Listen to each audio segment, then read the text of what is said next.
I wrote a story once, and I'd read it. It's a story I wrote a long time ago about a little lightning bug whose name was Lijah. Lijah, like the Elijah of old, wore a mantle. Remember, Elijah had a mantle, and when Elijah ascended, he left his mantle.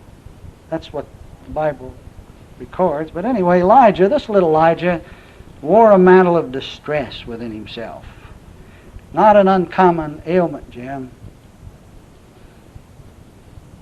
That mantle of distress, that grind in the belly, that thing that says, "How long, Lord?" is the grandest blessing anyone can have. Because it's the goad that keeps complacency from setting in. It's that which has us up and about the business of self-discovery. Consequently, it's not bad, but a blessing. But how long? How woefully long it takes to understand what a blessing it is. And little friend, yours is a grand blessing too. Anyway, Elijah, with his uncommon ailment, said, you know, he wanted to know about himself. He wanted to know who he was, why he was, what he was. And while his companions seemed content to flit here and there, concerned with naught but their flitting, Elijah was driven by his inner disquiet, a strange discontent, to ask questions of himself and of the universe wherein he flitted.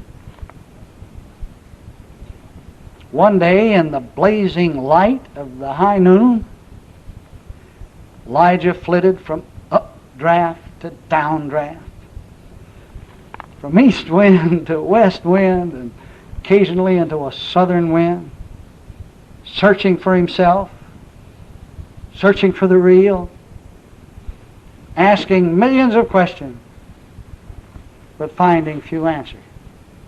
Who am I, he asked again and again, while he bounced from breeze to breeze, from one teacher to the next, from one guru to the next, from one book to the next, from one lecture to the next. Well, the sun was bright and hot, and the quest seemed long and wearisome. And the more Elijah looked, the less he found. The more he listened, the less he heard. The more he asked, the more answers he got, and the more confusing and conflicting were all of the answers and half-answers. And he couldn't tell the one from the other. And then one day, excessively weighted by his mantle of yearning, filled with despair and exhausted, just tired, little luminous Elijah gave up the search.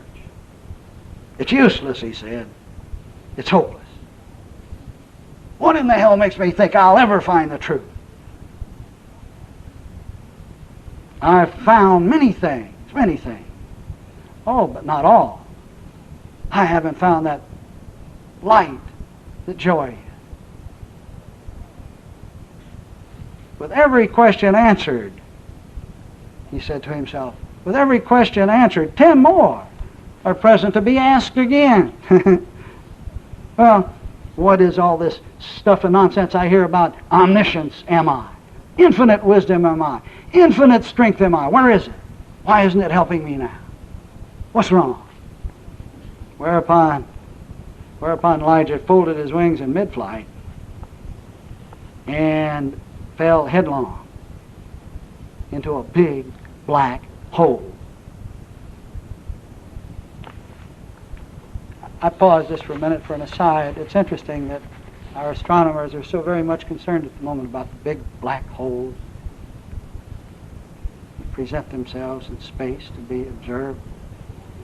Holes so powerfully black that nothing can emerge from them. No light emerges. Even, well. The hole was as deep as little Elijah's despair, and it was just as dark as his anguish. The hole was as awful as his agony, and as gruesome as the grind in his belly. Elijah had thought that he was unhappy before in his search. But now, this gloom, This black hole, this gloom of the black hole knew no bound. Dear God, said Elijah, this is worse. This is worse. Why? This is hell. Absolute hell. Death is preferable to this. What is this incessant searching? What has it brought me to?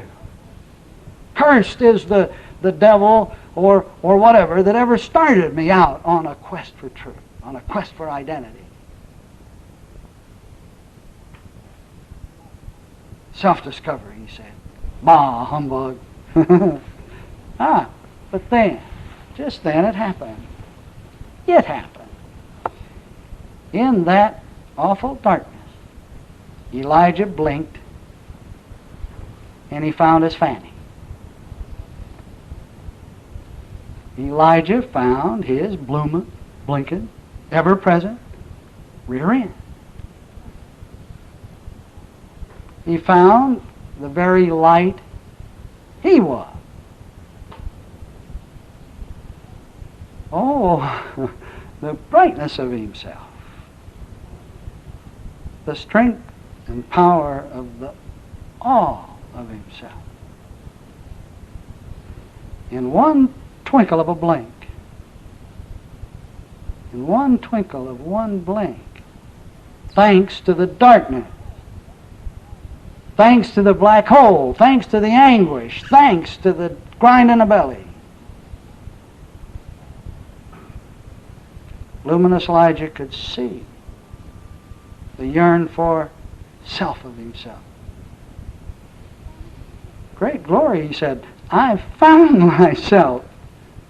I am the light of the world. The darkness of the void, the darkness of the anguish has allowed me to see who and what I am. And hallelujah, we still say hallelujah in Alabama. And hallelujah, all the darkness of the universe cannot subdue the light of my own butterbean, my own behind it. Question. Was the grind in the belly, the immobility of 20 years, the steel plate, the terminal illness, the appearance of age, the dimming vision, was it bad? No way. No way. Now let me make it clear why it isn't bad. In simpler terms, it's obvious that a lightning bug isn't going to see his blink unless it's dark enough for the light to be seen, but let's go on and be real practical about this thing. Let's just be real practical because it's so simple. I tell you the truth that I'm talking about, the truth that identity is, you see, is simple. It must be